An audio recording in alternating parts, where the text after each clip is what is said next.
नमस्कार। राजस्थान की अर्थव्यवस्था के इस लेक्चर वीडियो सीरीज़ में आज हम चर्चा करेंगे राजस्थान में बेरोजगारी की, प्रॉब्लम ऑफ अनएम्प्लॉयमेंट। राजस्थान में जनसंख्या की तीव्र गति से वृद्धि, कृषिगत विकास के उतार चढ़ावों तथा धीमे औद्योगिक विकास ने राज्य में रोजगार की स्थिति को बहुत प्रभावित किया है। शिक्षा के विस्तार से शिक्षित बेरोजगारी में भी वृद्धि की प्रवृत्ति हो गई है। इस बात के स्पष्ट संकेत मिल रहे हैं कि राज्य में बेरोजगारी और अल्प रोजगार की दशा निरंतर बिगड़ती जा रही है। एक तरफ खुली बेरोजगारी की दरें ऊंची हैं, तो दूसरी ओर छिपी हुई बेरोजगारी या अल्प रोजगार की स्थिति व्यापक रूप से फैली हुई है। विशेषतया वर्षा पर आश्रित क्षेत्रों में यह बहुत अधिक पाई जाती है। कृषिगत सुस्त मौसम में लोगों को पूरा काम नहीं मिल पाता है।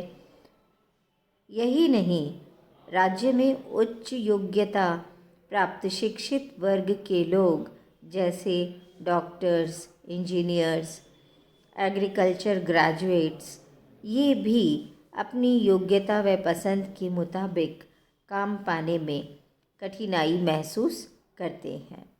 अतः राज्य में शिक्षित बेरोजगारी का प्रकोप निरंतर बढ़ता जा रहा है। यदि हम बेरोजगारी से संबंधित आंकड़ों की बात करें तो ज्ञात होगा कि ये आंकड़े प्राप्त करने के लिए हमें कुछ अवधारणाओं को समझना होगा।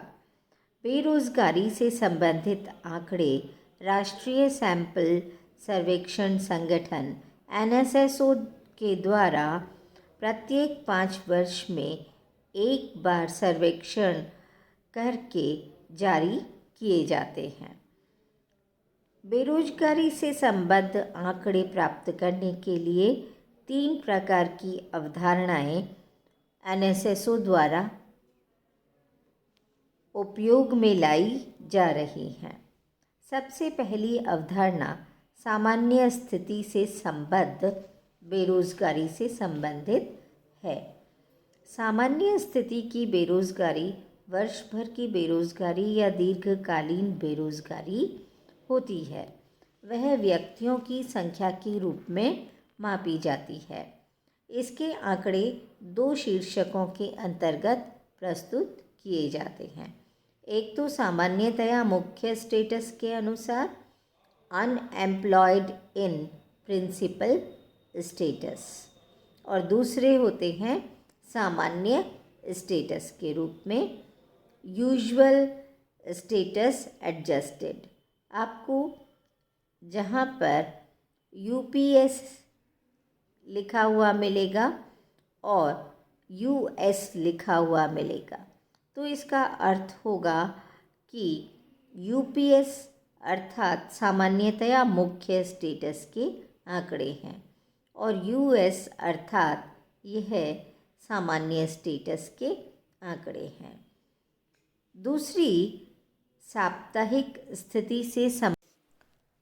दूसरी अवधारणा साप्ताहिक स्थिति से संबद्ध होती है।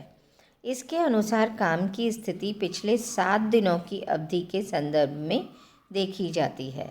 वह व्यक्ति रोजगार में लगा माना जाता है जो कि किसी लाभप्रद धंधे में लगा होता है तथा एक सप्ताह की संदर्भ अवधि में किसी भी दिन कम से कम 1 घंटे काम करने की रिपोर्ट देता है। जो व्यक्ति पूरे सप्ताह में 1 घंटे भी काम नहीं कर पाता, लेकिन जो काम की तलाश में रहता है या काम के लिए उपलब्ध रहता है, वही बेरोजगार माना जाता है। इससे औसतन 1 सप्ताह में बेरोजगार रहने वाले व्यक्तियों की संख्या प्रकट होती है। तीसरी स्थिति दैनिक स्थिति से संबद्ध अवधारणा की है। यह अवधारणा दैनिक स्थिति से संबद्ध बेरोजगारी को व्यक्त करती है। इसमें कार्य की स्थिति पिछले 7 दिनों में प्रत्येक दिन के लिए रिकॉर्ड की जाती है। जो व्यक्ति किसी भी दिन कम से कम 1 घंटे लेकिन 4 घंटे से कम काम कर पाता है तो आधे दिन के लिए काम करने वाला गिना जाता है। यदि वह एक दिन में 4 या अधिक घंटे काम कर पाता है तो वह पूरे दिन काम में लगा हुआ माना जाता है।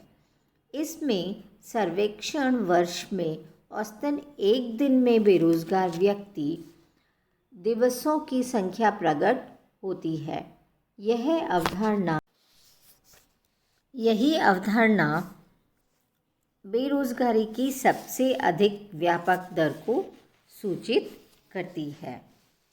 अब यदि हम बेरोजगारी के आंकड़ों के दूसरे स्रोत को देखें तो हमें रोजगार विनिमयालय अर्थात एम्प्लॉयमेंट एक्सचेंजेस से प्राप्त होने वाले आंकड़े मिलते हैं। राज्य सरकार ने 5 वर्ष में 15 लाख रोजगार के अवसर उत्पन्न करने का निर्णय 2014 की रिपोर्ट में, जो कि India Labour and Employment Report for Workers in Era of Globalisation Institute for Human Development के आधार पर निर्णय किया गया। तब बेरोजगारी की जो दरें पाई गईं वे लगभग व्यक्तिगत तौर पर श्रम शक्ति के प्रतिशत में 1.2% थी। कुल श्रम शक्ति में से 1.2% इस तरह के थे जो कि सामान्य स्टेटस के बेरोजगार थे। यदि हम कुल देखें तो हमें अर्बन स्टेटस अलग मिलता है और रूरल स्टेटस अलग मिलता है। बेरोजगारी की दर से तात्पर्य है कि कुल श्रम शक्ति से क्या अनुपात है, अर्थात कुल श्रम शक्ति से बेरोजगारों की संख्या का अनुपात, वही बेरोजगारी की दर होती है। राज्य में कार्यशील जनसंख्या 3 करोड़ आंकी गई, जो कि एनुअल ड्राफ्ट प्लान 2014-15 के अकॉर्डिंग थी। 3 करोड़ कार्यशील जनसंख्या में से ऐसी जनसंख्या जो प्रतिवर्ष कार्यशील जनसंख्या में शामिल हो जाती है उसे 2.2% आंका गया। प्रतिवर्ष श्रम शक्ति में 6 लाख व्यक्ति नए जुड़ जाते हैं। बेरोजगारों की पूर्व संख्या को मिलाने पर हमें प्रति वर्ष 7 से 8 लाख लोगों के लिए रोजगार सृजन की आवश्यकता होती है। अब ये रोजगार का सृजन किस तरह से हो, यह सबसे बड़ी समस्या होती है।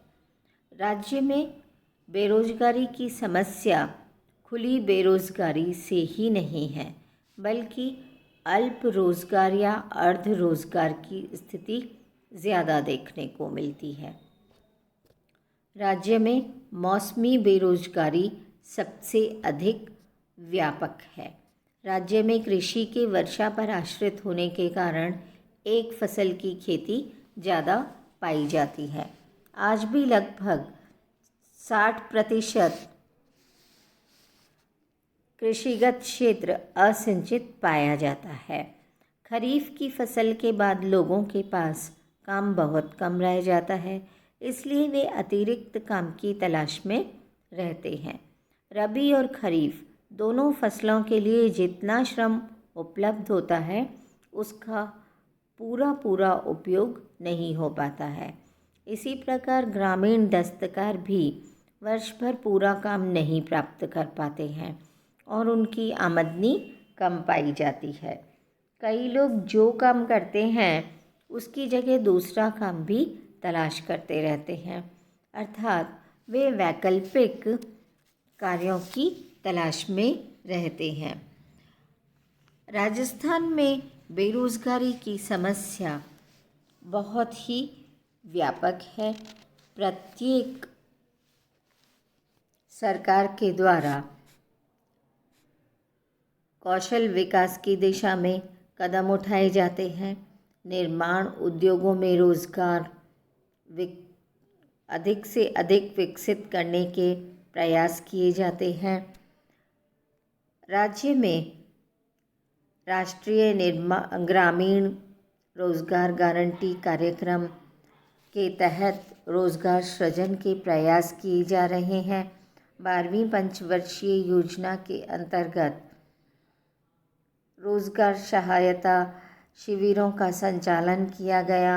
अक्षत कौशल स्कीम में लोगों को रोज़गार देने के प्रयास किए गए। बीड़ी श्रमिकों के लिए आवास स्कीम प्रारंभ की गई। बंधुआ श्रमिकों को मुक्त करने एवं उनके पुनर्वास हेतु वित्तीय सहायता प्रदान की गई। दक्षता और जीविका पर राजस्थान मिशन के तहत RMDL ने आवश्यक प्रशिक्षण कार्यक्रम संचालित किए। निर्माण उद्योग, पर्यटन, वाहन व्यापार, वित्त, सूचना प्रौद्योगिकी, वस्त्र, जेम्स एंड ज्वेलरी आदि में रोज़गार सृजन की अनेक क्रियाओं को बढ़ाने के प्रयास किए गए। राज्य सरकार के द्वारा अनेक प्रकार के कार्यक्रम चलाए जा रहे हैं। प्रतिवर्ष बजट में नए रोज़गार सृजन के कार्यक्रमों को बढ़ाया जाता है और प्रयास किया जाता है कि शिक्षित बेरोजगारों को शीघ्रातिशीघ्र कार्य मिल सके। इसके लिए राज्य सरकारी जितनी भी वैकेंसीज़ होती हैं उनको शीघ्रातिशीघ्र भरने के प्रयास करती रहती है, किंतु जनसंख्या वृद्धि की जो दर राजस्थान में है वह इन सब प्रयासों को बिल्कुल समान स्तर पर ले आती है और पुनः बेरोज़गारी की समस्या वैसी की वैसी बनी रहती है। अतः आवश्यकता इस बात की है कि हमें स्वरोज़गार के अधिक से अधिक अवसरों को विकसित करना चाहिए। प्रत्येक युवा को अपने लिए रोज़गार सृजन खुद ही करते हुए सरकार की ओर सदा देखते हुए